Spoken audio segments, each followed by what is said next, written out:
Hello, good evening.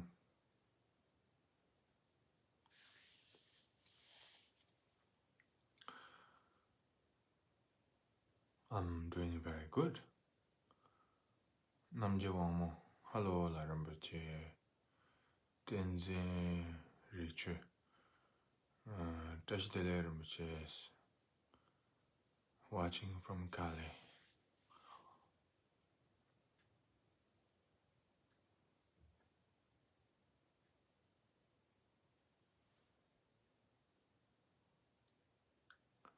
Buddhia Chuki Sonam. Hello, Rinpoche La. How are you? I'm good. Currently in lockdown, so I have to stay indoor. Less outdoor activities in general. So, good morning from Toronto. Norzin Hamo. Hello, hope you're safe and healthy. Thank you. Raphael, I love you so much.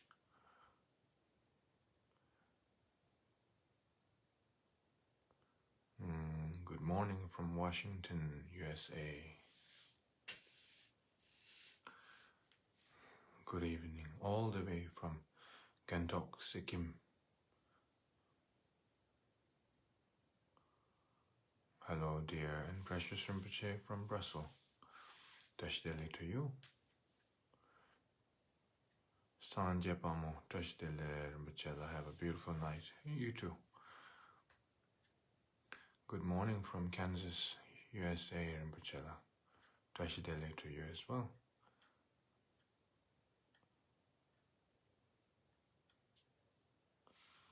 Okay. Good morning from across the lake, Ontario, in New York's. Rajesh, good morning from Virginia. Lama Renato, Tashidele from Italy. Okay, so I think we just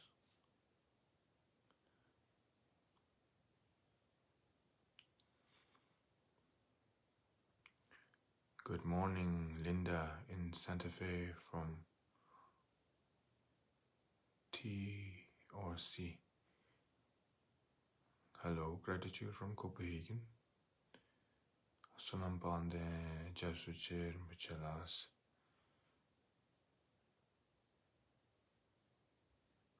So,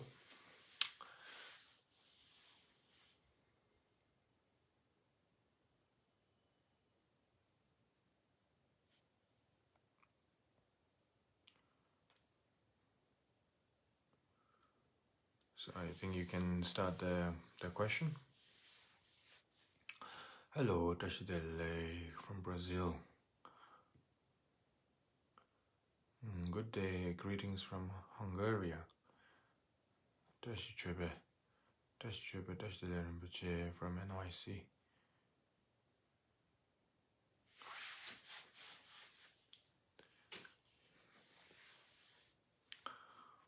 Okay, so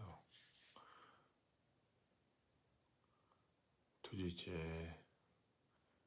good evening, Tashidele from Vietnam. Good afternoon, Rinpoche from Ibiza, Spain. I think we can start the question and answer.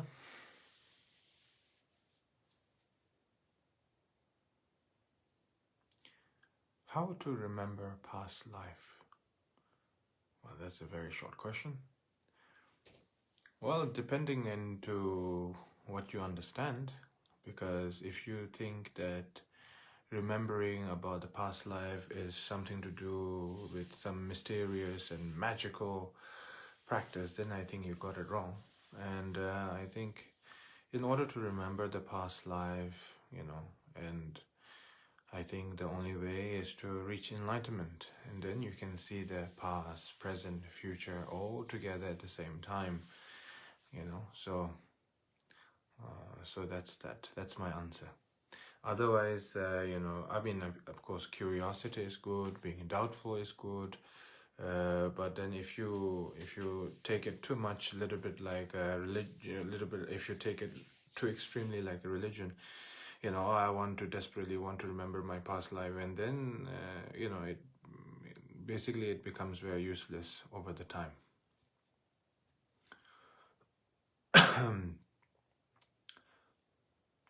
Bobo ngawanjing me chitechteles.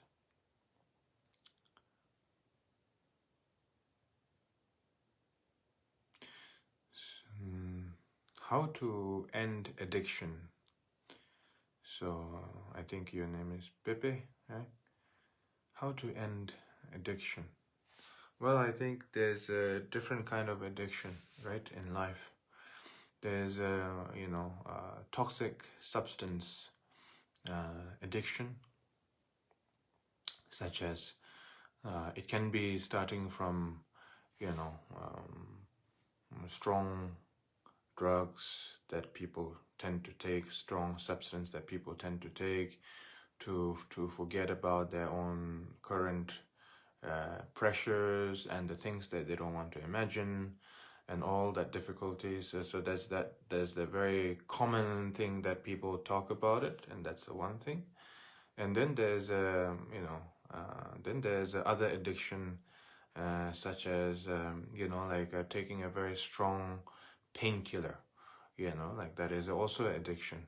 You know, doesn't want to endure any physical pain, you know, doesn't, you know, and then also being hopeless at the same time, and then having a very strong you know, medicine to, you know, to be disconnected, you know, temporarily from any form of sickness. And some people, they get addicted to that.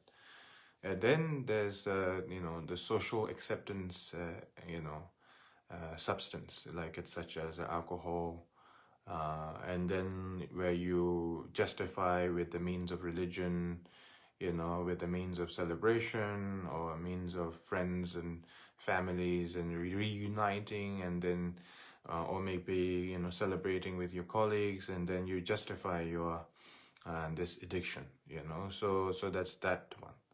And then there's you know, and then there's a sugar addiction, you know, like people who are addicted to a sugar, you know, like it doesn't have to be a sugar in a piece of stone, but you know, with lots of all the things that we consume, that not making a wise choice, and then, you know, and having that kind of a sugary cravings, you know. So that is also a very you know, addiction as well. So all these are equally, you know, addicted. It's just that some of the things that we, you know, we try to normalize it, and you know, but the rest of the, you know, but the other addiction we just, you know, outcast, and we just keep it on the side of the corner, and we don't have any sense of acceptance or tolerance or willing to help or wanting to help or empathy and so on and so forth. You know, we just simply say, oh, you are miserable, you are a failure, you don't have a courage, you don't have a good habit, and you know, and then we kind of push people on the corner. So basically, I cannot say this addiction is good and that addiction is not good and this addiction is maybe helpful. I think all addiction has to be, you know, minimized over time. But I think the most important, you know, to overcome the addiction, I think the most important is that you should not abandon certain habit based on fear of criticism. You know, like if you abandoning some addiction based on a fear of criticism of maybe your neighbor will say, you know, maybe your neighbor will not, you know, not appreciate you. Maybe there will be other friends and family who will not like you. And then if there's a girl, or maybe if there's a guy or girl, you know, whatever your gender may be, and then you have this assumption, maybe that person will accept me if I don't have this addiction or if I don't have this habit. And then what happens is that, you know, you try to abandon the you know, the addiction, whatever the addiction may be, whether it's a sugar addiction, whether it's a strong substance drug addiction, whether it's an alcoholic addiction, or whether it's a strong, you know, any kind of a strong substance addiction. So what happens is that most of the time, of course, to abandon all addiction is very important, but the most important is how we abandon it. Also defines the length of abandoning it. So that is a very important matter that we have to keep in mind, because if we try to change some kind of a habit or addiction based on the fear of other people, and then it is a matter of a time that you will bounce back to that habit. It is a matter of a time. Because the moment you see, okay, other people don't respect you, because even you try to prove yourself that you are improving, and then if if you don't get the recognition or acceptance from other people, and then you tend to be a little bit like, okay, they don't see what I was going through, and then you tend to bounce back. So whatever the addiction may be. So basically, to abandon any form of addiction, the most important is do not abandon it due to other people's criticism, and do not abandon it due to other people's praise. Like if you see other people like praising somebody who have overcome, at some form of addiction, and then like you see other people praising and say, wow, look at this person, and praising, and this person got recognition and praise. And then somehow when you make the same effort and then you don't get the recognition and praise, and then you say, this is not right, and I'm treated unfairly, through the internet, socially, I was denied and not giving recognition, even I put in same effort. So, so then you tend to go in that direction as well. So therefore, to abandon any form of addiction, the most important is that do not abandon or do not try to change or overcome your addiction based on other people's criticism, or in a sense of reward, or in a sense of in a sense of being fearful of criticism, and being fearful or wanting more to be praised and recognized by other people.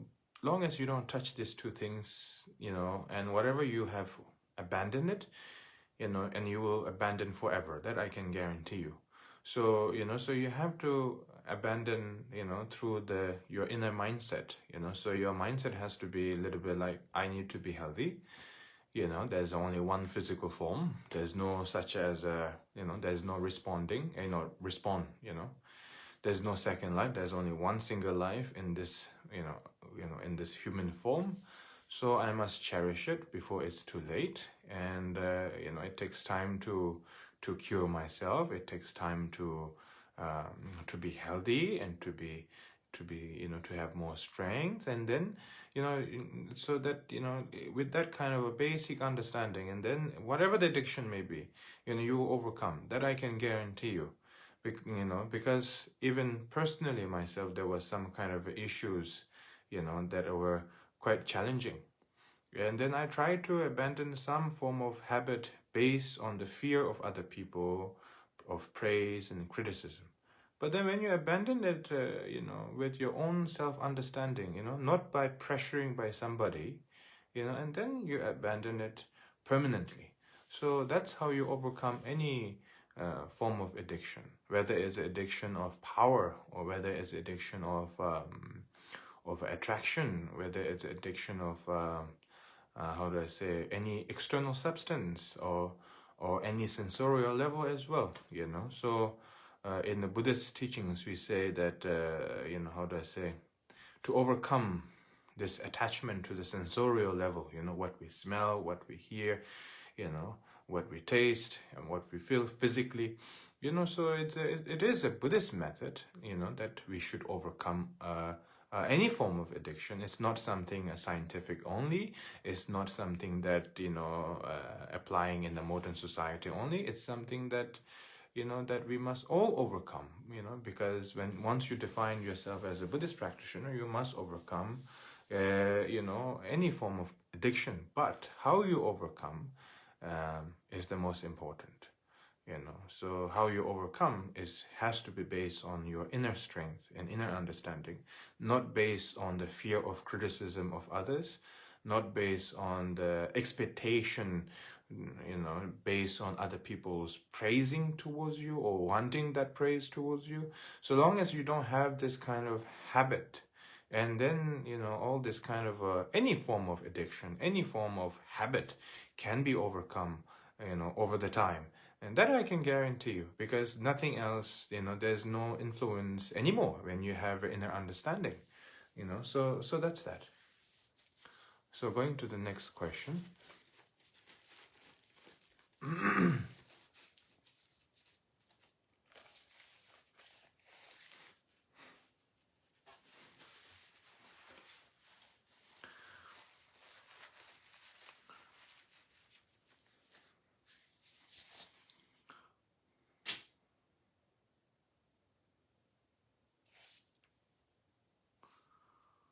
Okay.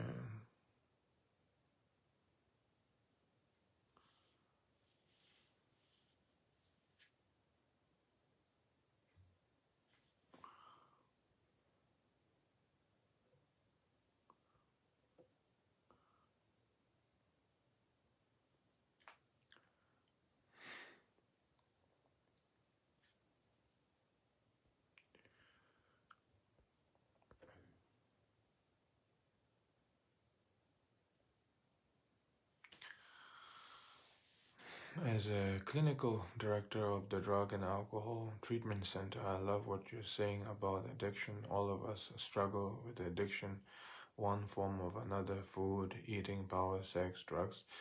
No, none should look down on the addict, or we're all, we all are the addict. Yes. Thank you.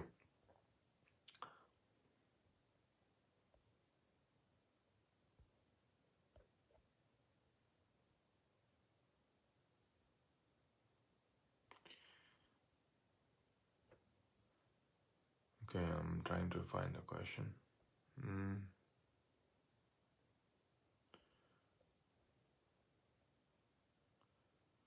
Rinpoche la Dashtiles.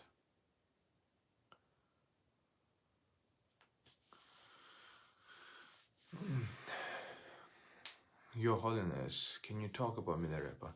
I think there's the one thing I have to tell you, Lily. Please don't call me Holiness. There's only one Holiness, and that is, His Holiness Dalai Lama. That's it. So myself, I'm just, Kalu. You can call me Lama Kalu. You can call me Kalu Rinpoche. Doesn't matter. Even that doesn't matter. So.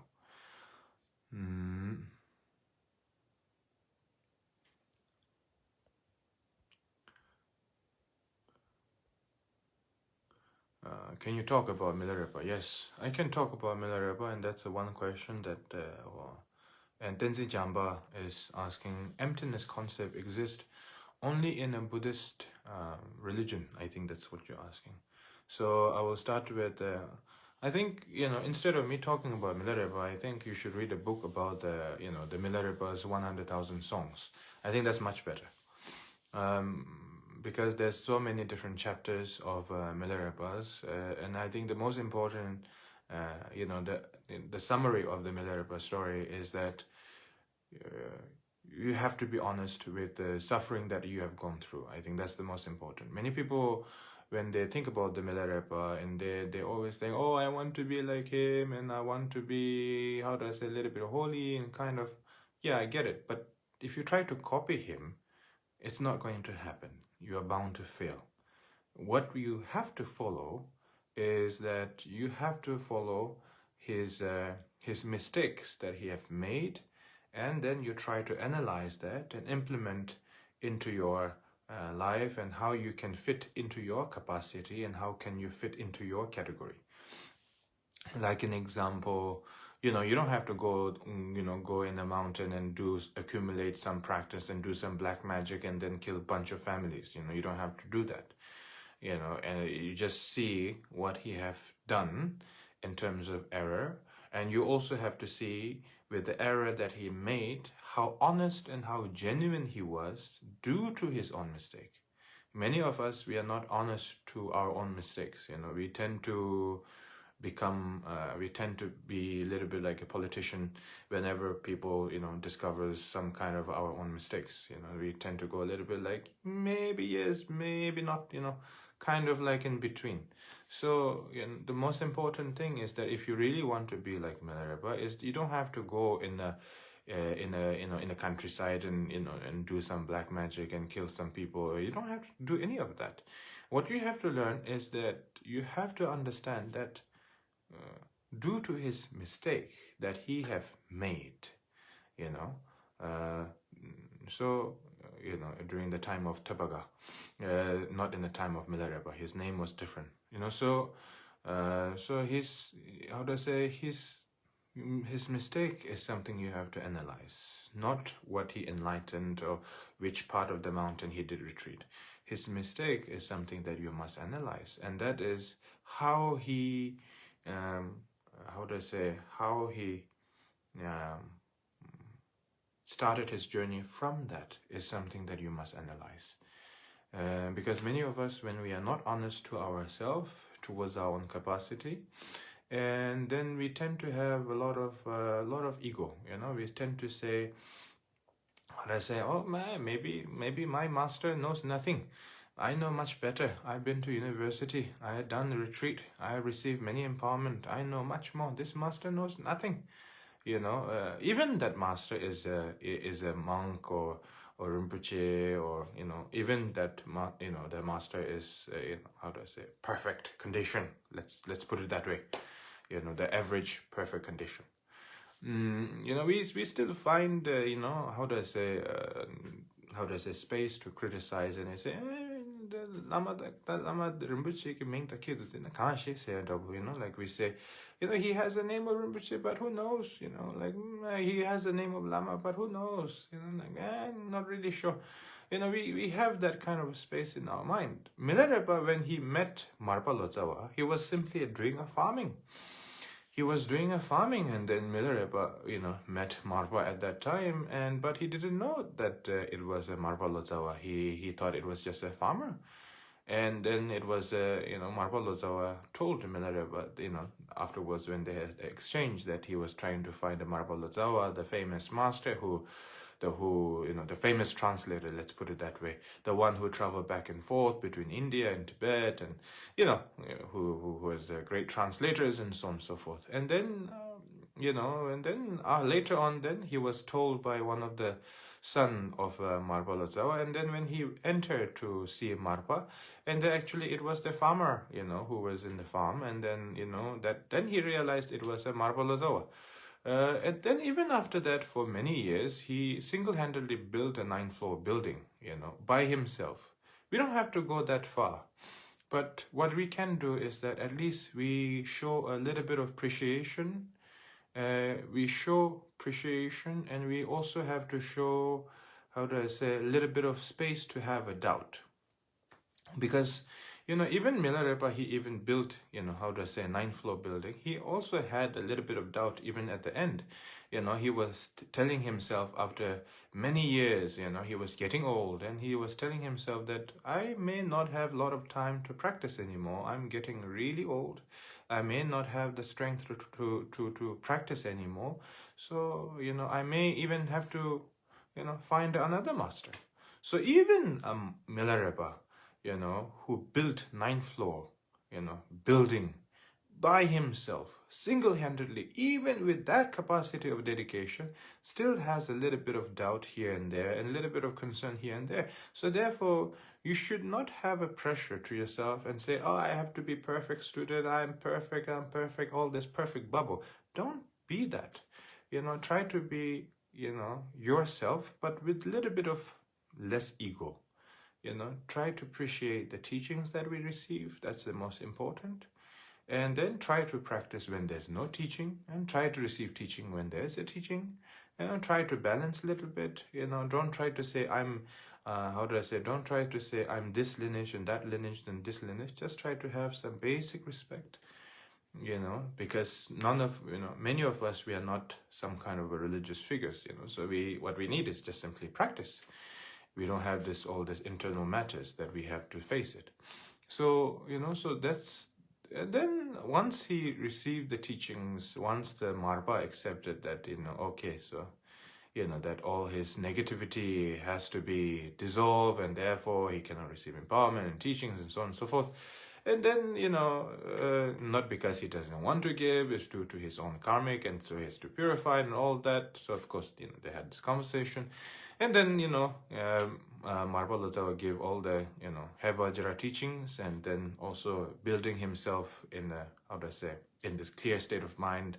And Miller, seeing the Marpa Lazawa as a Vajra, and then, seeing all this clear vision in his own mind. And even after that, he didn't say, hey, look at me, I see my Marpa Lazawa in Vajra form, and maybe I'm the holy student. He didn't do that. He simply went away and then did the practice for the rest of his life. So that's what he did. And we don't have to go that far, but at least try to be a little bit humble. So honesty is important. Having a little bit of little bit of doubt is necessary time to time, not all the time, but have a little bit of doubt, space to have a doubt, not like completely blind and stupid and ignorant, so have a little bit of space to doubt and space to question here and there, whether it's a dharmic matters, whether it's a student teachers sangha matters.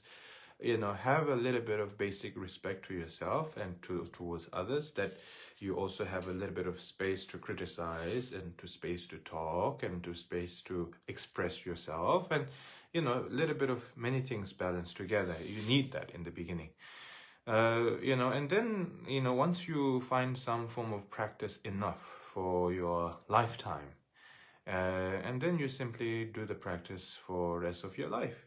Like an example, I don't have all the empowerment of all the lineage and tradition, but, I have received the whole Shangpa transmission from Siddhu Rinpoche, which he have received from his previous masters. And then, which has a link to the Shangpa masters historically.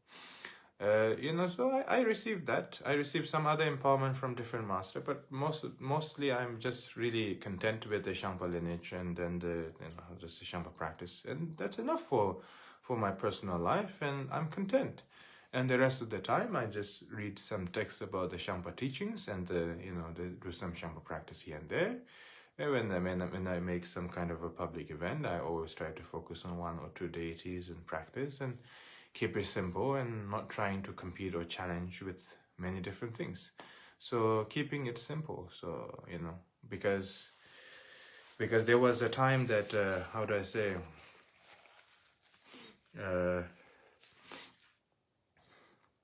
there was one monk who tried to kill Milarepa with giving, he tried to put some poison, and then Milarepa, he knowing that, but then he still took it.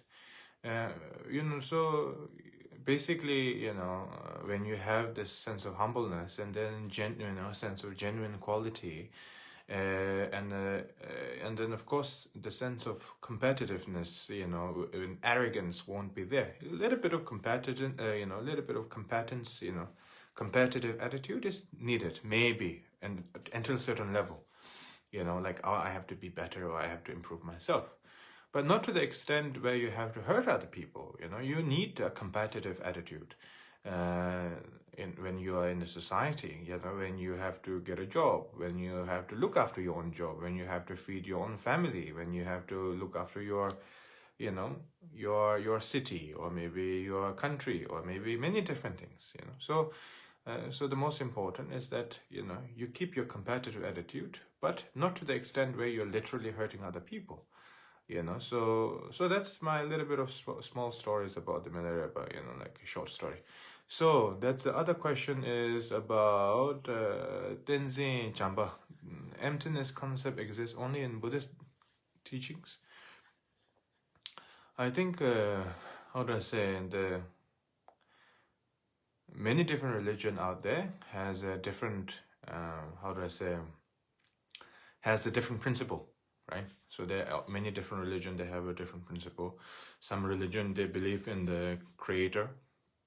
And some religion, they, believe in spirit only. And then some religion, they believe in a little bit like, their religion is a little bit edit, a little bit of editing every few centuries. So a little bit mixed together with the royal, the emperor becomes a little bit like a god and then becomes a new religion. And, so you have so many different categories of religion. So some of the religion are very much focused into power and maintaining power only. And some of the religion are, very much focused into loving kindness and then the sense of unity and, trying to share the love and compassion and, kindness towards other people.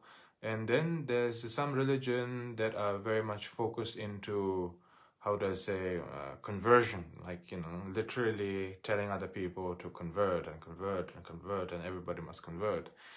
And then there's a Buddhism that talks about the emptiness, and because in the time of Buddha there was already many religions that exist. It was not like it was, because when we look right now in our way of thinking, we think that, oh, Christian exists. How do I say? We think the Muslim religion exists, Hindu exists. And then, we that's what we think, and the Buddhists exist.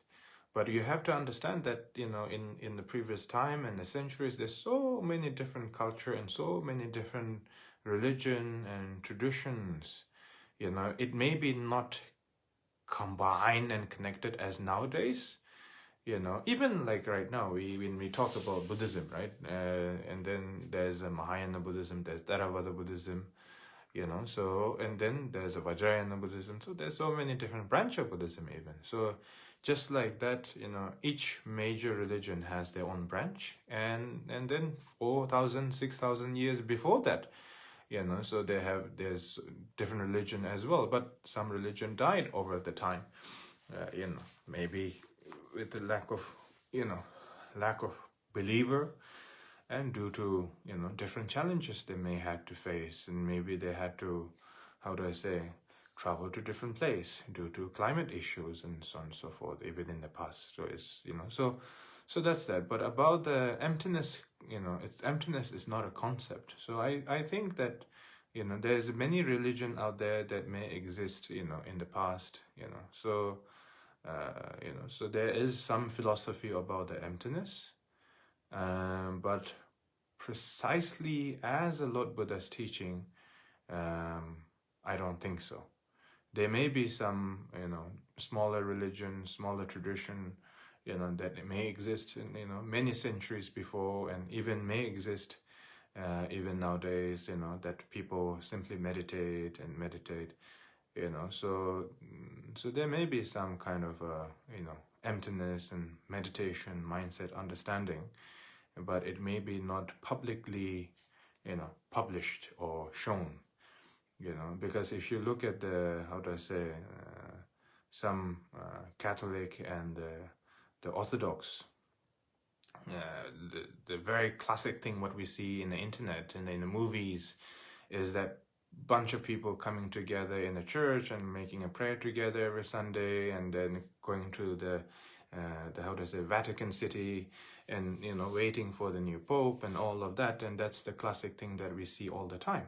But in the reality, of course there's a church everywhere, but then there's also a very I've seen some some Orthodox church, some Catholic church who are completely isolated from the human society, and they're completely up in the mountain or in the cave, and a little bit like a cave and the house mixed together, and then with a very small number of people, and outsider people are not allowed, and they simply do the meditation and some form of practice and so on and so forth. So it may be something like that out there, but we might not know, but that is not important. The most important is that you know about Buddhism, you know about emptiness, and you have to use that to liberate yourself, and that's the most important matter, So other tradition, other lineage, and other religion having or not having it may not make a big change anyway, if you know that the Buddhism has the meaning of emptiness already. So profound teaching as the Buddha Shakyamuni is teaching, I don't think there exist, and that I can say it. So therefore, just maybe different religion, traditions, may exist, and different philosophy, different mindset may exist. Who knows, right? But Buddhist teaching is something that we must cherish and we must utilize it, because we have the advantage, we have the knowledge in our hand. So that's that. Anyway, going to the next question.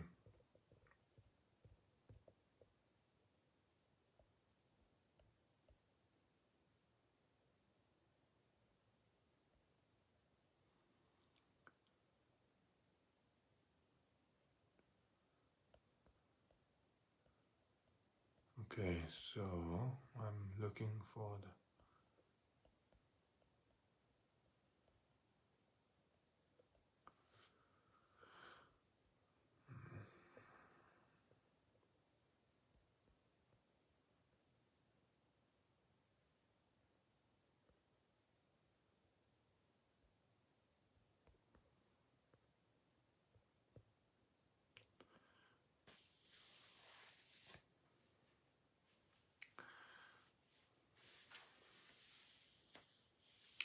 What is the difference between the impermanence and emptiness? What is the difference between emptiness and impermanence? There is that illusion, and then there's the nature of the state of the mind itself that has been never polluted, never will be polluted. So that's that. So impermanence, I think you have to understand is that if we have a basic understanding about the impermanence, a little bit like a businessman, today my business was bad, tomorrow my business will become good. That basic understanding about impermanence, everybody have it, a little bit like, oh, I'm late for my rent and I have to pay my rent next week, so knowing the time is always constantly changing, so that idea and a basic understanding, so that is there, but that doesn't help anything. So what I'm trying to say, as a Buddhist practitioner, when we think about impermanence, it should not be number one is it should not be something really basic, that's number one. Number two is that you should not use the meaning of impermanence like, how do I say, everything is dukkha and suffering and suffering and suffering and suffering. A little bit like, how do I say, the moment you are born and you are going to die, and then if you, the moment you're death, and then you never know, and then in the state of the bardo, and then you never know, and maybe you're born in an animal form, animal realm, and maybe you go in the heaven realm or in a pure land realm, or so like that kind of a very extreme curiosity and full of doubt, and that kind of a very tragic view towards the impermanence is not really helpful, so if you have a tragic view towards impermanence, I mean, like, does it really help you? I mean, it doesn't help you. And if you think about, oh, my parents is going to die, and if they're getting old, and one day if I become old, and then I will die, and then my children is very young, and one day they will die and they will get sick. I mean, that kind of very tragic attitude, perspective towards the impermanence, it's not helping you. And that's not how you have to understand. The main way of thinking, the most important way to think about impermanence is to embracing the reality. It's not about seeing everything as tragic. It's about embracing it with the clarity in your mind. And what is the clarity in your mind? The clarity in your mind is, how do I say, everything, right now, that is the very moment that I believe that I am here right now talking to you in this cell phone, in this Facebook, that moment is already past, along with all the billions and trillions of moments in this universe, together. And that is already past. The very sentence I said about the past, that is also past. So, and then the present is already past, in the continuity of passing. Future exists, but the present is continuity of the part of the past. So having that kind of understanding is very important. Not in a very tragic perspective. If you have in a tragic perspective, then it's not really helpful. Because then if you say, oh, my family going to die, I'm going to die, one day we will be sick, and the moment we are born, we are going to die, and everybody gets sick, and there's a disease, and there's sickness, and there's a war, and there's a famine, and there's everything. Oh my God, it's terrible, it's impermanence, it's tragic. You repeat this 1,000 times, nothing is going to change. So the most important is do not have the perspective towards the meaning of impermanence in a very tragic perspective, like with the perception of sadness, combined together with the perception of sadness. Don't try to have that.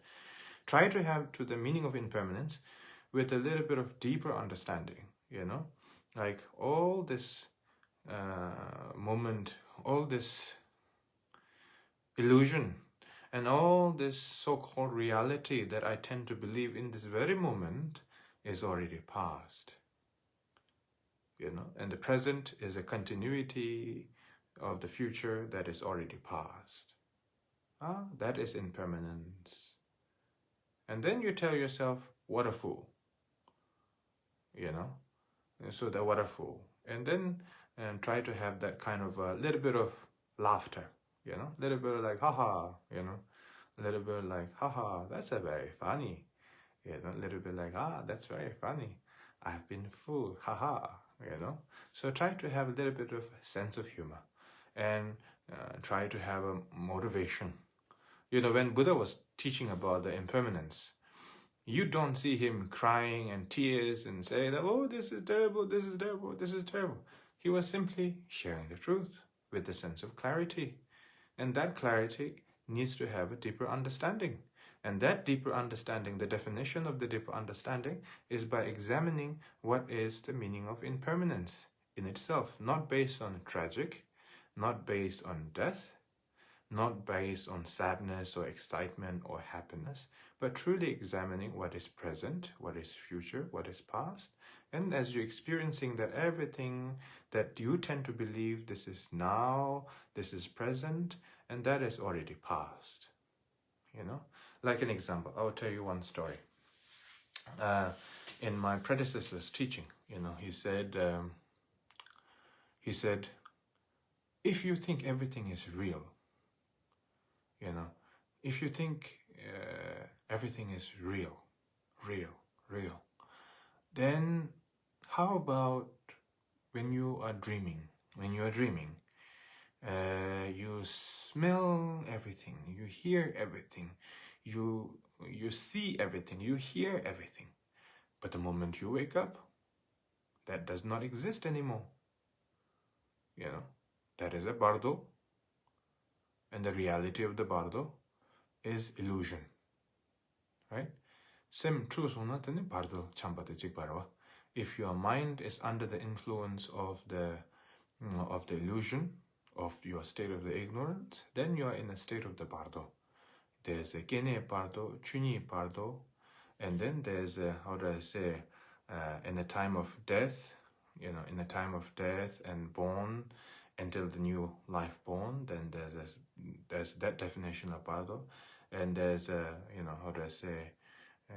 kene bardo is the moment you are born and until your death. And that's one bardo. And the second bardo is about the dream, from the moment you fall in sleep and until you're waking up. And then that's milam bardo.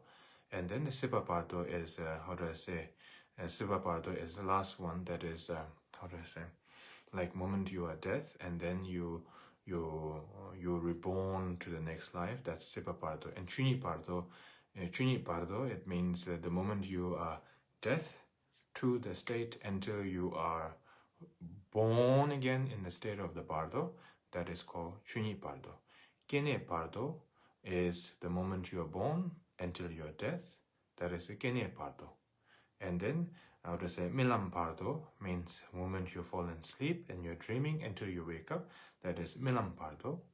And then, how do I say, genye pardo, chunyi pardo. Chunyi pardo is the one you that, how do I say, the moment you fall into the state of the death, and then you awaken from the state of the illusion, and then you have been born in a state of the bardo, and that is how do I say, chunyi pardo. And then the last one was the sipa pardo. Sipa pardo is basically after your death and you're reborn as a spirit, and then you're roaming around and until you find the next form of life.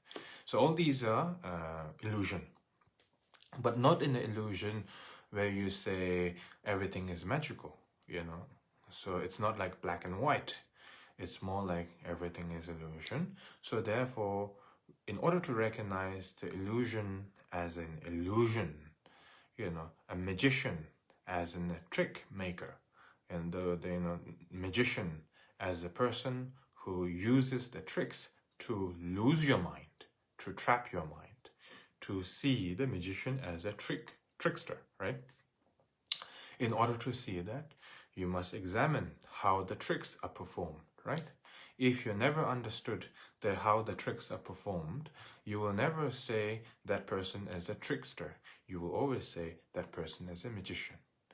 So therefore, in order to have a deeper understanding, you need to examine the meaning of impermanence, the meaning of the illusion, and what is the source of the illusion. Many of us, when we talk about illusion, we tend to have this idea that illusion is something magical over the cloud, and a little bit like a dreaming bubble kind of, and that is not illusion. Illusion is continuity of dreaming and not waking up from that state is illusion. Illusion is not something bad. It's not something like bad, like you have to kick it out, like you have to remove it, or you have to cut it off, and then you have to burn it and boil it and throw it outside. And that's not how illusion functions. Just because you recognize it, just because you know it's not really helpful, it does not solve, just because of realizing it. You have to examine it, and you have to minimize it over the time by understanding the illusion itself. So in order to start that, you have to do, shine practice to calm your mind a little bit as possible. And then after you calm your mind, knowing how to calm your mind a little bit and having a little bit of capacity on that, and then you go, with a little bit of Tatung practice, basically examining what is the meaning of present, what is meaning of projection of thoughts, what is the meaning of illusion, where is the state of the ignorance, is the mind separate from the body, is the body separate from the mind, is it one together, or is it something separate? Because when we want to eat food, it is our body who's telling us that we have to eat food, and it is our mind that is telling us that we had enough food, so then, how do I say, because if you separate the mind and body, and then you're dead, so therefore the mind and body is not, it's not something separate, it's not something together. So such as examining like that is very important. But in order to reach that level of examination, you need to have a little bit of balanced understanding towards the meaning of impermanence. So that is very important. If you have this kind of very religious idea and very orthodox idea about the impermanence, then basically many people can can bullshit you, basically.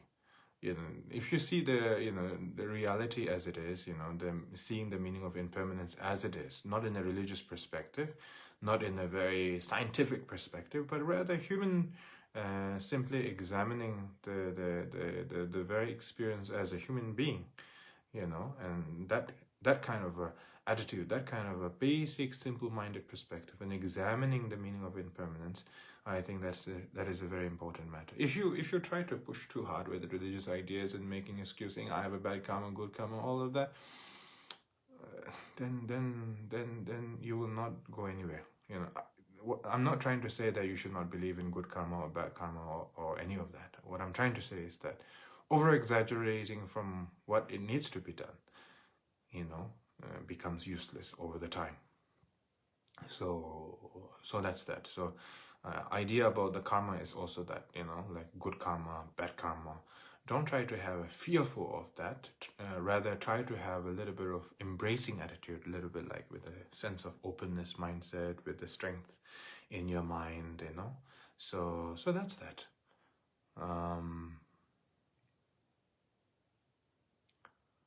So what is the next question?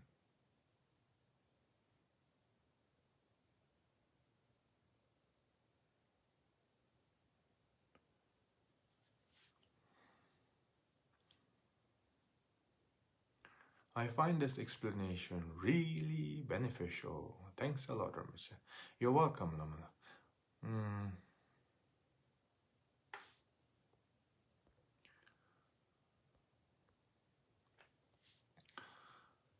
Okay.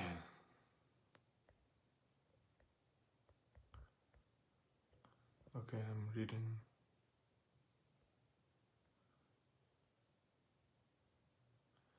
Levi.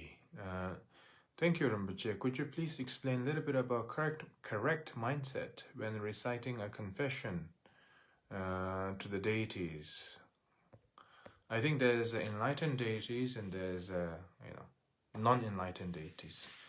So if you have a offering that needs to be done correctly, there's how do I say, a wrathful spirit, and then there's a pacified spirit.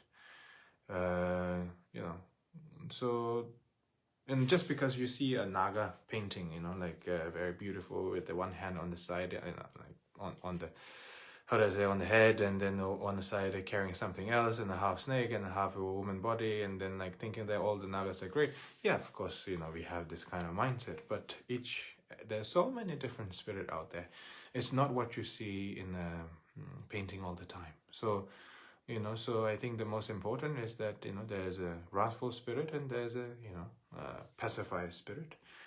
So either way, when you make an offering to all the, how do I say, ordinary spirit, not necessarily dedicated to a Buddhist practitioner or the Buddhist willing to help the Buddhist practitioner or anything. If you simply want to offer to a spirit, then having a pure mindset, I think, is still very important.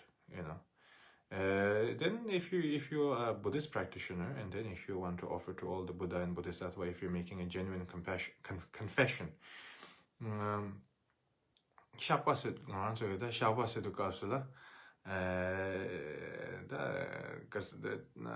let's put it this way. When we talk about the Shapa, the confession,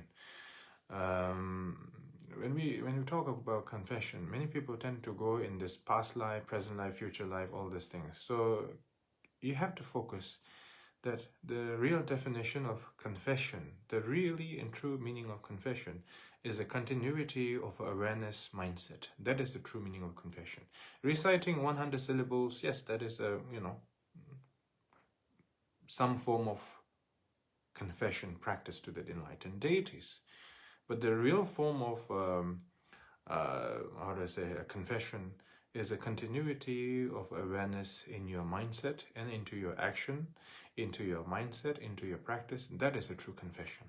Not necessarily recognizing the nature of the mind, but rather the continuity of the, of a gentle mindset and a gentle attitude. That is a true confession practice. If you have a confession a little bit like, oh, I did terrible thing, and then reciting everything again, doing a harmful to other people, then what's the point of making confession in the first place, right? So, okay, so there's a one down. Is it? Doji Wangchu. Is it necessary to pray by wearing a monk dress, or to be enlightened? To be enlightened, how are we will be in this path, being ordinary people from Bhutan?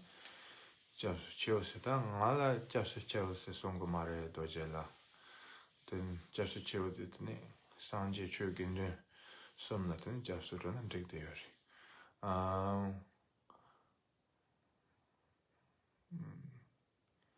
most important is that what you wear is not important, because Milarepa is a great example, If what you wear defines something, then I think it may exist from a very long time ago, So I think the most important is your mindset. By saying that, it does not mean that you have to undermine the tradition and the culture that has evolved over time. If you go to, Thailand, they have their own meaning of being a monk and they're wearing clothes. And if you go to Cambodia and Myanmar and China and Korea, Japan, Mongolia and Tibet, so Bhutan as well, and India, and Sri Lanka, and you have all this, Buddhist, so-called Buddhist monk, and then everybody has their own ordinary, monk clothes, and they have their own tradition of wearing it. But the most important is your mindset. Because any system, whether it's a political system, whether it's a social system, whether it's any form of social system, any form of religious system, over the time it can be corrupted. It can be misused, it can be taken advantage, it can be manipulated over the time. So any form of system has to reinvent, to be more protective, to preserve the teachings of the Buddha, or to preserve the very essence of the, the constitution of the different countries and so on and so forth. So, so basically I think the most important is that, mindset is very important. What you wear is important, but most importantly, what you have in mind and how you dedicate to the practice and how you define yourself as a practitioner is very important. If you define yourself as a Buddhist practitioner, such as, being famous and looking good and looking pure, sounding intelligent, if you define that as a practitioner or teacher, then you're wrong. And so being a Buddhist practitioner, the most important is a continuity of a little bit of studies, and most importantly, a continuity of the retreat. We need to have some form of guidance. It doesn't have to be a root guru right away. And it can be any, Gewishini, or it can be a lama, it can be any ordinary, practitioner who have a little bit of qualities.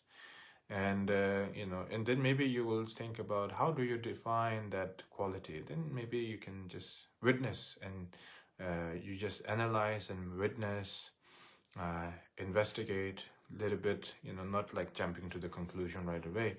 Investigate a little bit, some of them are very smart, some of them are very natural, so you have to be smart as well, but don't be over tricky.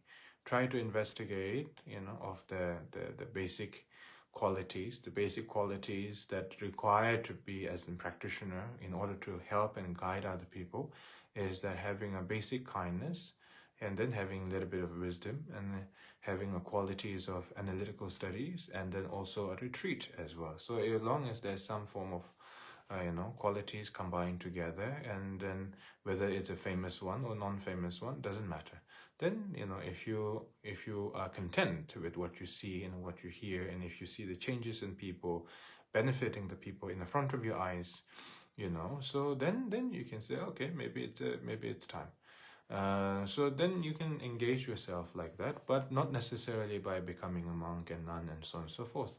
Becoming a monk and nun has to be, spontaneously from the heart. You can be simply a genye, basically take some lay vow and continue, and you can also reach enlightenment through that. You can receive a, Getsu vow and Gilong vow, and then fully cherish that and then continue that. The most important is that you should have the experience of life in a full length. That's the most important. If you become a monk without any life experience, and then I think you will go backward, forward many times. And you have, there's no shame of becoming a monk in the age of 40 or 50 or 60 even. So I think the most important is that, because right nowadays, when we look at the monastery, when we think about the monastery and here and there, we tend to have this idea that, oh, from the little child, we have to put them in the monastery. Yeah, of course, if you want to see the monastery a little bit like a university or like a study group, why not? Yeah, you need to put, you need to put a many younger generation to the temple. But if you really want to practice genuinely, there's no such as an age restriction. The most important is that you seeing the reality of the suffering as it is, not by manipulation of other people, not by other people telling you this is like that and life is terrible and all of that. You should be the one that who is really experienced in and out, whether it's through marriage, whether it's through business, whether it's through health, whether it's through a lack of fortune or non-fortune, unfortunate or fortunate, so having all that experience by yourself, not by other people telling you life is like that, life is like this. If it's everything is based on other people telling you, then we don't have to be enlightened in the first place. We don't even have to be a Buddhist in the first place if everything is based on other people's experience. So just try to have a little bit of patience and try to have some life experience, and then once you become a monk by age of 40 or 50, and then you can reach to the enlightened state, or at least some form of quality that you will not fall in a state of the bardo. So that's that. The most important is having a courage and dedication by seeing the reality of the suffering as it is. Then that, based on the reality of the suffering that you see it, and then you will be enlightened based on that understanding of the suffering. A little bit like Kungao, like Buddha Shakya Muni, his own relative, Kungao, was very, how do I say, distracted, let's put it that way. Then the Buddha tried many methods, and then gradually over the time, then he understood by his own personal experience, not based on somebody trying to change his mind. Of course, there was some influence, but at the end, it is you that who have to make that determination commitment. So that's that.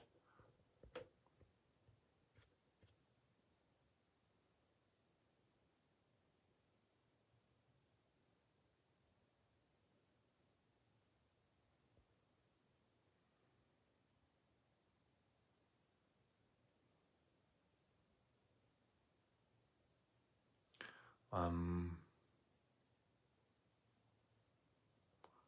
going to the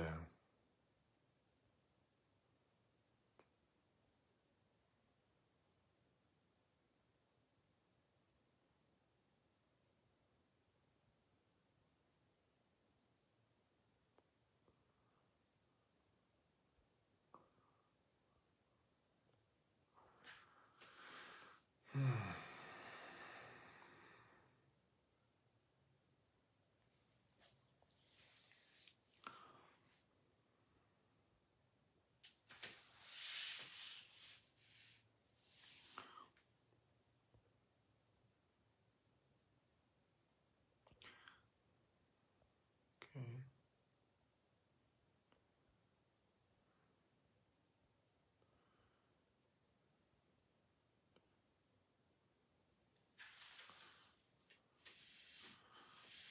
What is the best practice to get rid of the negative emotion against the others who has been hurting us? Oh my God. So that's one.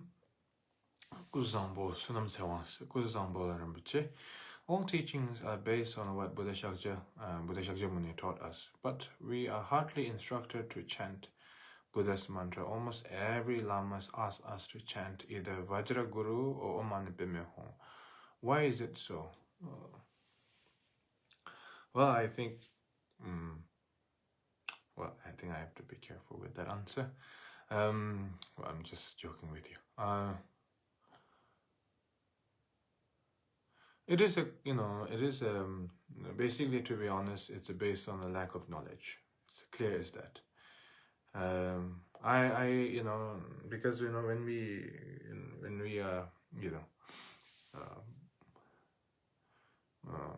how to say, Bhutan, Tibet, and we are all, you know, how to say, Vajrayana Buddhist practitioner, you know. So many of Vajrayana practitioners, what we misunderstand is that we tend to have this idea that Guru Rinpoche brought all the teachings, and Vajradhara is the, how do I say, is our version of Buddha, and the Buddha Shakyamuni is just simply a different appearance for a different audience or different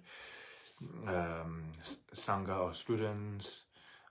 We have to follow only Guru Rinpoche and Vajradhara teachings because we are Vajrayana practitioners. I don't think that is. I don't think that makes any sense. But that tend to be the how do I say, you know, the mindset that we tend to have, and it's very normal. There's nothing bad about it. Anyway, it's nothing really bad about that. You know, because if you practice Guru Rinpoche strong enough, if you practice 6 syllable more than enough, and then I think it will come to the conclusion, you know, it will come to the conclusion that Lord Buddha's teaching is right. You know, it will reach to that conclusion anyway. So it's better to hear from the older generation who's telling you to, you know, to recite the Vajraguru or Om Mani Padme Hum, rather than telling you to be, you know, be full of doubt and be unhappy and do not practice anything. I think it's, and that's the one good thing about being a Buddhist practitioner. There's an older generation, you know, who's telling the younger generation, you know, to preserve the culture and tradition. I think that's great. And I think by reciting the Vajraguru or 6 syllable, there's no harm in it. It's just the classical ideas that we tend to have, you know, when we don't have a lot of understanding. You know, we think that, you know, Buddha Shakyamuni always tend to be a little bit left behind, you know, and then like the deity and the protector always tend to get the spotlight. And that's a very normal thing. And that's what previous Kalu Rinpoche experienced in, how do I say, in Tibet, you know, when previous Kalu Rinpoche, when he was in some kind of a holy trip, you know, like a pilgrimage, and he was with his backpack with the lay clothes, and, you know, he was on his backpack, and then he visited this temple, and then when he visited this temple, and then he saw a Buddha Shakyamuni statue, and then there was not so much offering. A little bit dirty, and then the how do I say, the person who looks after the temple doesn't appear to be so much caring for the Buddha Shakyamuni offering. And then there was a smaller temple on the side where they say, oh, this is a, you know, not even an enlightened protector, this is some kind of a strong spirit temple, you know, a little bit like Zen in Zen. I don't know how to say Zen in English, but some strong spirit. You know, this is a, you know, strong spirit temple, and then not even an enlightened protector, you know. So then they'll, like, you know, they cover their mouth, and then they cover their hand, and they offer the candle, and, you know, and I mean, if you go in that direction, of course, you're obviously going in the wrong direction. But then if you have an older generation who's telling you about that, oh, you should chant the Guru Rinpoche, you should chant Om Mani Padme Hum, I think that's harmless, and it's good example, and we should continue to apply that example and encouragement to the next generation as well. I mean, we should try to share what we can. You know, we can't share what we have, but we must share what we can. And that is our basic responsibility. We cannot tell them, be Buddhist, be Buddhist, be Buddhist. But we can tell them to chant Om Mani Padme Hum, you know, make them understand this is some kind of universal mantra that will always help them. You know, you don't have to tell them be Buddhist and you have to join the temple and make prayer, but you just keep them in a very moderate balance. I think that's the most important matter.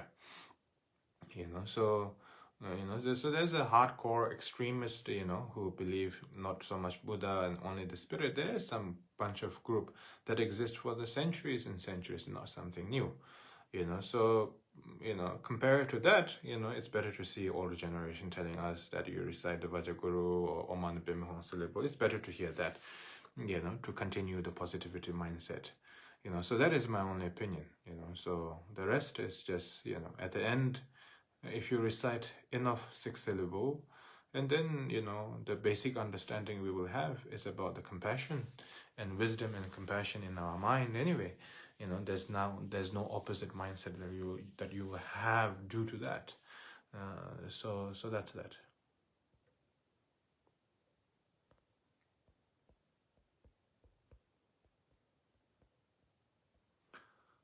So where is the question? Where is the question?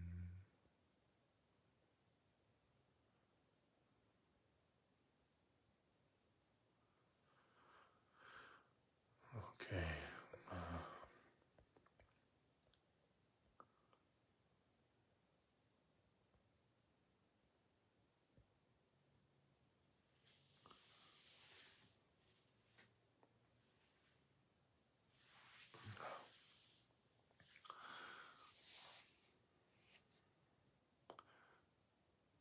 Jess, is it okay to chant wash in our own language? Are you trying to say make a prayer? I don't understand that.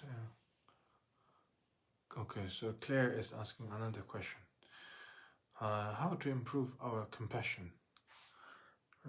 How to improve our compassion? To improve our compassion, you need to practice loving kindness. How do I say? In Tibetan we call chamba dansewa. Chamba dansewa. If you have loving kindness as a basic quality, based on the practice, and then the compassion is possible. Without loving kindness, compassion is impossible. Without, compassion and the understanding about the emptiness and being helpful and benefiting all the sentient being is also impossible. So therefore, loving kindness is very important. And loving kindness is something that, that His Holiness Dalai Lama always promote and always been saying. You can put it in a very, human language. You can also put in a religious language. You can also put in a spiritual language. Whichever the perspective you try to add on, it's helpful anyway. Loving kindness is very important, but the kindness is not about pleasing other people. You have to keep that in mind. If you think that kindness is about the pleasing people and pleasing the people who betray you and hurt you and harm you and you misuse you and taking advantage of you or abuse you even, that is not a kindness. Loving kindness means providing a greater wisdom to liberate the other person, or at least pray for the other person, or keeping in your dedication or aspiration. So that is the loving kindness we need to implement in the beginning. And then slowly over time, and then some sense of compassion is possible. The very meaning of compassion is not empathy. So loving kindness, empathy combined together is what we need to implement when we do Chanresic practice, when we do dedication, when we make Amitabha prayers, when we make a Guru Rinpoche prayer, when we make a Buddha Shakyamuni prayer, all of that. We have to always combine the loving kindness and empathy combined together. But keep in mind, kindness is not about pleasing other people. Definitely not the wrong people. And the wrong people, whether they're in a religious position, whether it's a political position, whether it's a family position, whatever the position may be. Kindness does not mean giving a chance to the people who have already taken advantage of you or misused you or mistreat you or betrayed you or abuse you. Kindness has nothing to do with that, okay? Loving kindness is always about providing a greater and higher wisdom and supreme wisdom to liberate all the sentient beings and praying and dedicating to all the sentient beings. That is the whole purpose of the loving kindness. And when we make a prayer and when we make a radiance, dedication, when we do Tonglen practice, that is based on loving kindness. Ningje, like the compassion. Ningje, the very sentence of the Ningje is a state of mind with a selfless act. Being in a state of mind with a selfless act, right? So in order to be in a selfless act, you need to be separate from the influence of the illusion. Illusion of attachment, illusion of desire, lust, anger, jealousy, hatred, all of that. So if you are able to be absent from all of these negative emotion and continue to, not just for a few seconds, but continue to keep that selfless attitude, then you are compassionate. Compassionate does not define by, how do I say, doing something for others. Compassion is defined by being in the selfless act, being in a selfless state of mind is the true meaning of compassion. Basically, immune to all the illusion of ignorance and attachment and jealousy and all the nasty things, whatever you imagine, hatred and so on and so forth. Loving kindness is a path towards that. So loving kindness is something that we must combine together. Loving kindness is not about it's not about giving chance to the people, whether they're a political position, religious position, or a family position. It's not about giving them chance to be mistreated. It's not about giving them chance to be abused by them, whether it's a misuse of power, of money, whether it's a physical or mental. None of that. It's not about giving them chance to let you be, mistreated. That is not a loving kindness. Okay, and then. But then in the opposite of that, you don't have to, combine yourself with hatred. You make a prayer, you make a dedication, you continue to make a prayer with the loving kindness, and eventually over time, then you will start to develop a selfless act, selfless state of mind. So that's that.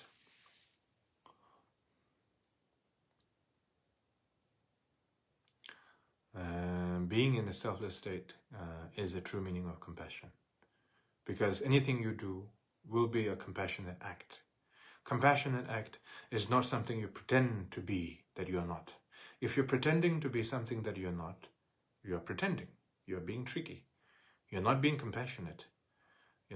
Compassionate means being genuine, being in a state of the mind that is immune to all the negative emotion and the positive emotions, and that is the true definition of being in compassion. Because when you're in that state of mind, anything you do will be always about the others, and you will be never tired, you will be never demolished, you will be never be vulnerable to criticism, you will be never be, combined with the pride when people praise you. If your compassion is not immune to people who are praising you and those people who criticize you, if you're not immune to that, then your compassion still needs some work on it. So that's that. So compassionate being compassionate means being in a state of mind that is beyond that is immune to negative emotions and equally to the positive emotions. So that's that. Is it okay to recite sadhana in our own language? Of course, it's okay to recite any prayers and practice in your own language. Just keep the mantras as it is.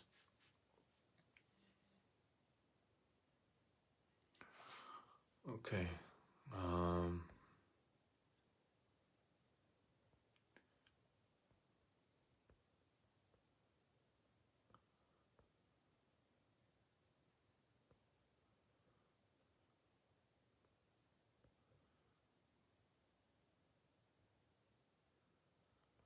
Okay, so I'm waiting for the next question.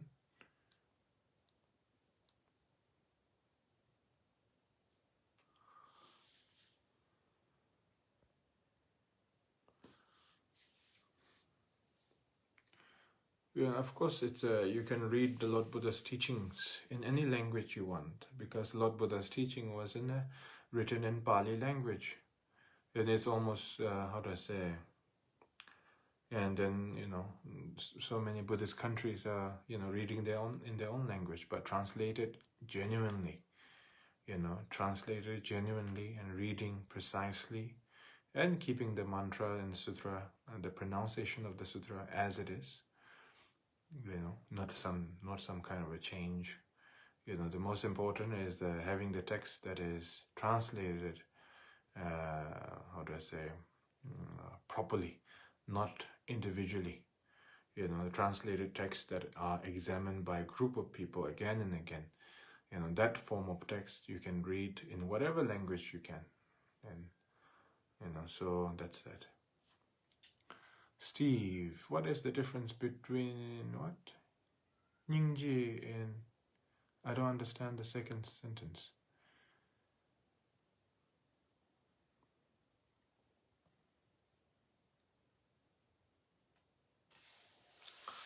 Samaya. What is Samaya? Samaya. I don't know what is Samaya. Maybe you can tell me. I have no idea. No, Samaya is how do I say it? There's a Samaya about what we put in terms of offering, in terms of preparation of the shrine, and how the shrine is prepared, and how the sanghas are together, and so on and so forth. Of course, we have all this classic understanding about the Samaya. But the most important about the Samaya is that you stay away from the sangha as far as possible, if that is possible. Because just because you are in a part of... There is a Buddha and Bodhisattva, you know, there's that three-jewel sangha, and then there's that, how do I say, there's that our, how do I say, our ordinary sangha, right? So most important what you need is that you need to protect yourself. And the way to protect yourself is, you know, you listen to the teachings that what teacher has to be, you know, taught. I mean, whatever the teachings may be, and you follow the teachings, you practice it, and you do the retreat, and you come back, and you keep the communication and the relation with the teacher as simple as possible. I think that is the most important.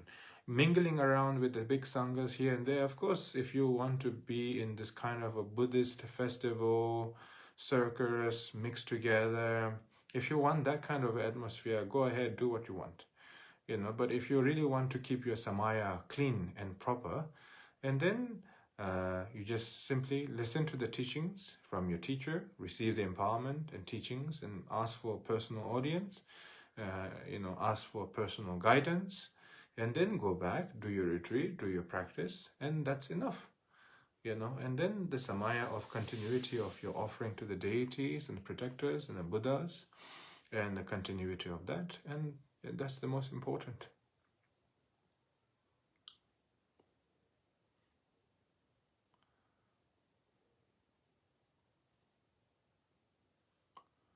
Okay, so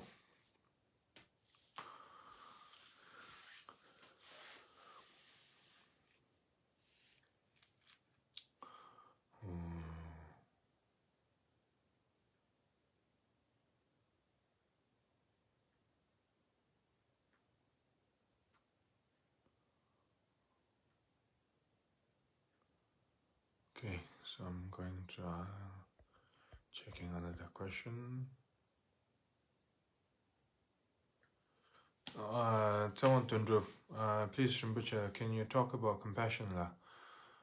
Tsawon Tundrup, if you go back in the video, I already talked about compassion for this session.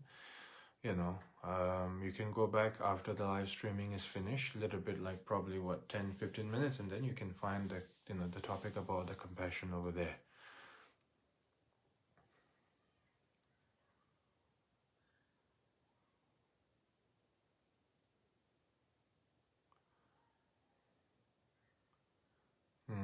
Andy, I heard you can break Samaya with your guru. Well, I think in these modern times, anything is possible, isn't it? You can break the Samaya with your guru. You know, especially when there's a other group of gurus who wants your properties and wealth and sponsorship and so on and so forth. They will say whatever you want to hear. And I think that's where you have to be careful. You know, there is no such as, you know, how do I say, a Samaya that can be broken. There's a one rule, and that is, should not be broken. Simple as that. And once it's broken, and then you have to do retreat and dedicated for the purifying yourself and chant Vajrasattva and do some talk offering, many as possible, not like piece of biscuit, but rather a grand talk offering and confession again and again, genuinely from the bottom of the heart. And that is how much we have to preserve it.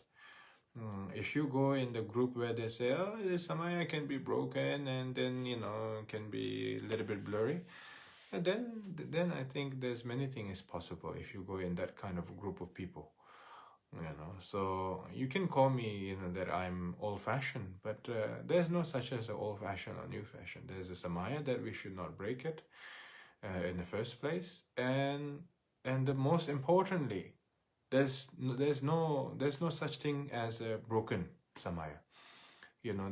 There's the only thing that is broken is yourself as a human being, and not cherishing enough as a practitioner. That's the only thing that you're losing. You're losing yourself. You're not losing other people or other things and going to hell and all of that.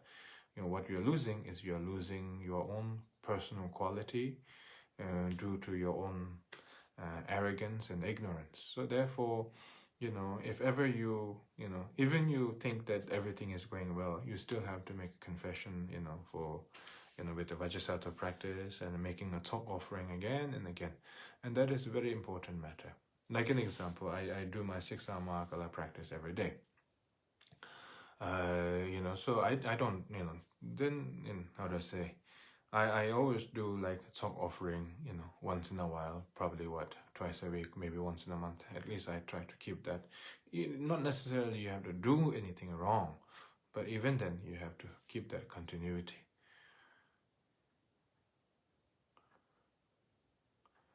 Sangeeta Sharma, how can we maintain a continuity without being distracted? How to maintain our awareness without being distracted? I think, and then there's another question. Tawantan, again, you have asked the question. How to overcome without anger? Okay.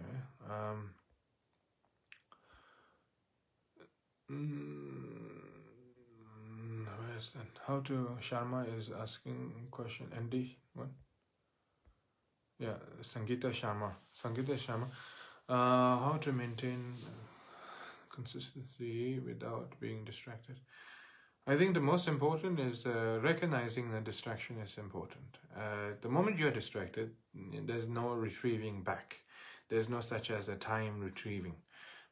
So, having awareness to the distraction itself is very important. But when people talk about awareness, they tend to have this idea that I cannot distract it. I have to focus. A little bit like playing a sport, like a multi-billion and multi-million sport. A little bit like you're in the center of all the network. You start to think like that. A little bit with so much pressure, and I should focus. I should not be distracted. If you have that kind of idea and conceptual idea about the meaning of not being distracted, then you are completely wrong.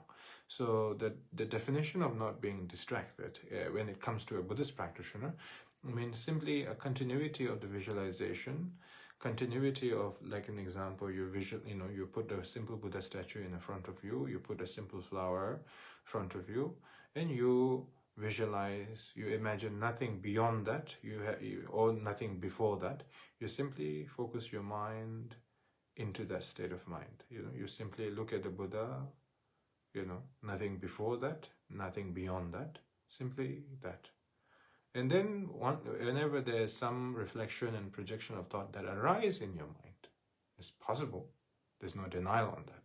So when things arise, and then you simply look at the projection of thoughts.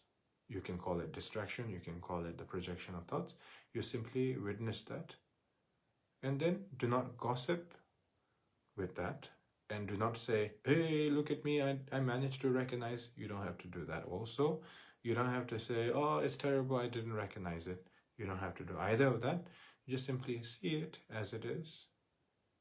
And then it will melt and it will dissolve by itself over time. And then you don't have to investigate where it dissolved to. Then you come back to that continuity of that concentration. And the more you maintain like that in the beginning, maybe for 15 minutes, 10 minutes, and then once there's a quality, and then the time will increase by itself. Time will increase by itself. So you don't have to say, I need to do this long, that long, maybe this will be more helpful. Just make sure the quality is there with a minimal distraction. And if ever there's distraction, recognize it. Do not ignore it, do not reject it, just simply recognize it and let the distraction and the reflection of the thoughts dissolve by itself. You don't have to show urgency, you don't have to show remorse, you don't have to show guilt, you don't have to show appreciation, just nothing. Just simply, witness and then come back to the Buddha, a simple Buddha statue, or maybe a flower, maybe a piece of stone, or maybe a piece of bamboo, or beautiful lake. It can be anything. It doesn't matter the size of the object. What it matters is that you having the mindset, nothing before that, nothing beyond that, and simply that. And that is the beginning training that you have to initiate. So that's that.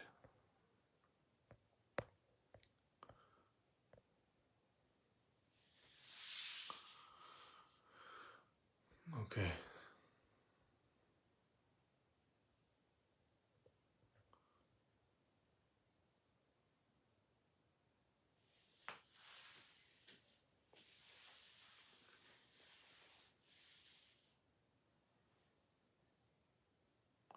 Can you explain how to increase compassion? How to increase compassion? There's no such as increasing compassion. The only thing is that when your mind is more clear, and the compassion will become, will show the strength by itself. There's a Niguma teaching. I think I should repeat to you today. I was keeping this one for today for all of you.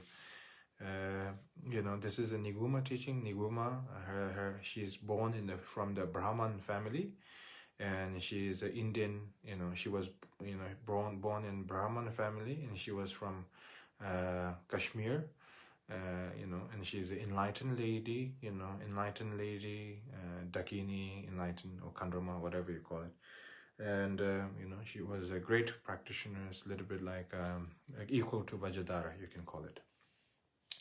So she said these teachings to the Chungpo Nanjo, in order to liberate from the sea of suffering, in order to liberate ourselves from the sea of suffering, she said, Korwen Jazur Njurway, Chaldan Toba Nasode, Ranji Meba Tozana, Tamje Selling Inupu. How to say, if in order to liberate from ourselves from the sea of suffering, we have to see the attachment, the hatred, the projection of thoughts, of all of that. If you see all of that as an illusion, little bit like bound to dissolve, rather than grasping, rather than believing that is real and that is real and that is real, instead of grasping, if you see everything as an illusion, as it is, Chag means attachment, dang means hatred, aggressive attitude, lust and attachment to yourself, aggressiveness or hatred to others, such as all this projection of thoughts. If you see everything as illusion, all these emotions and the reflection of the projection of thoughts as an emotion, if you understand that genuinely, not just some kind of analytical study, but rather with a deeper understanding, with by accumulating practice over time, if you understand that, then everywhere you go, it's a land of gold. If you have that understanding, then wherever you go, everything is a land of gold.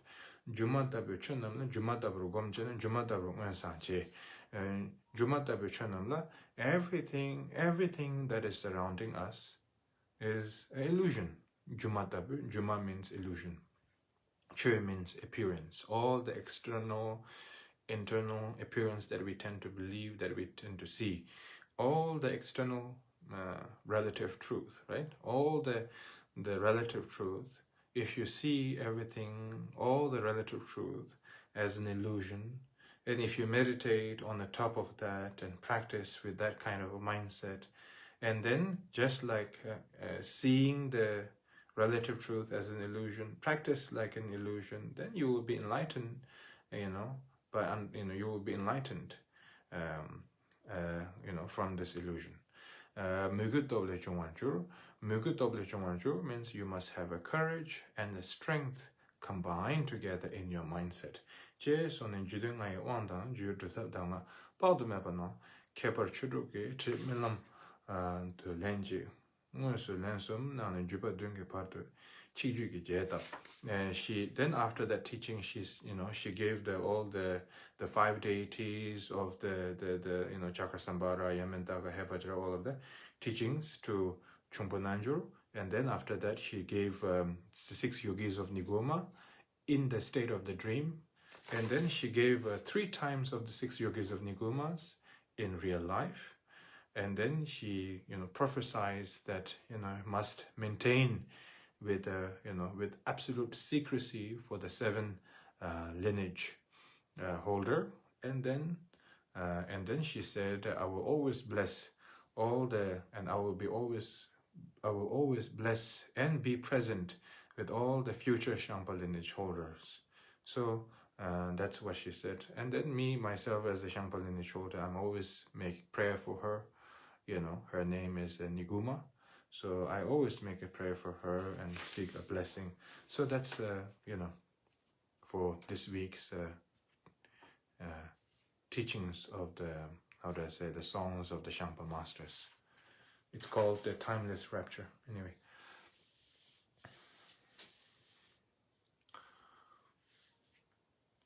What is the benefit of burning incense or sang? Burning incense, going around the stupa, candle offering, all these are relative offering. In Tibetan we call it, kunzup. And then, there's an absolute offering, such as you're meditating in the state of the nature of the mind. And then there's a relative offering, such as based on the visualization, deity, offering, candles, all of that is a relative offering. So that's that. We call it the true grand path. But the true grand path is not a choice.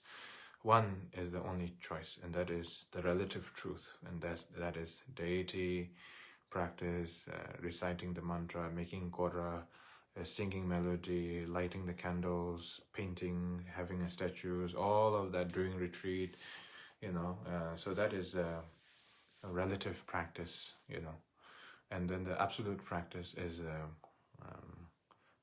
being in an absolute state of mind and without any distraction. That is, over time it will come. So that's that. I think I will take one last question, so please choose your question wisely.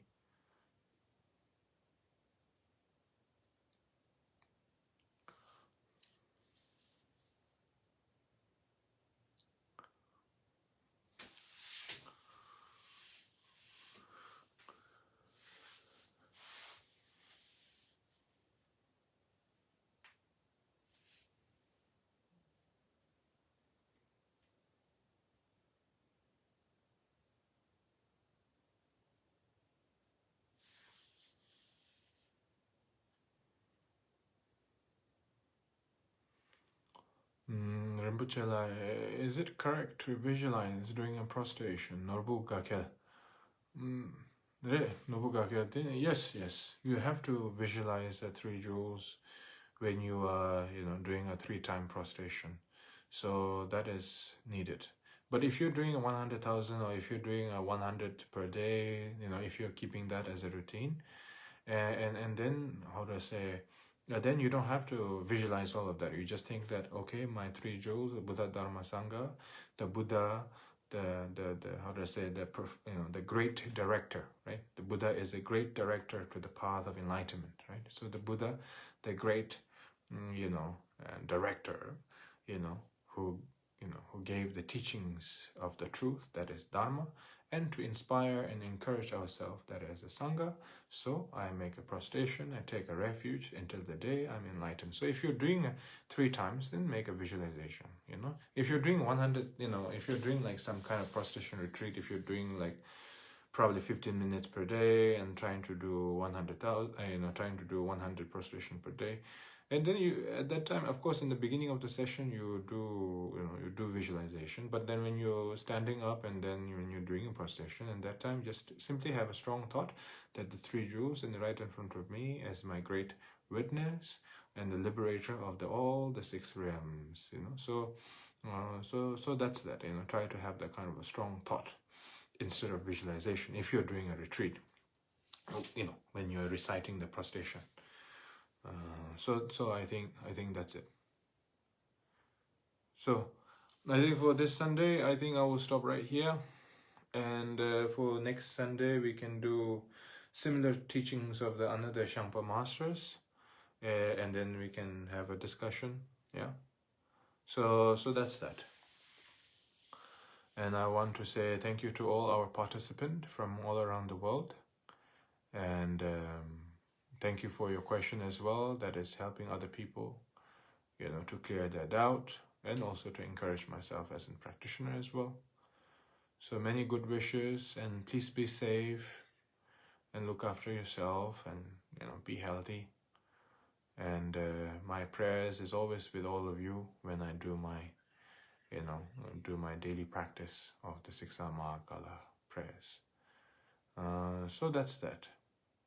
Okay, so have a good evening and good day to everyone.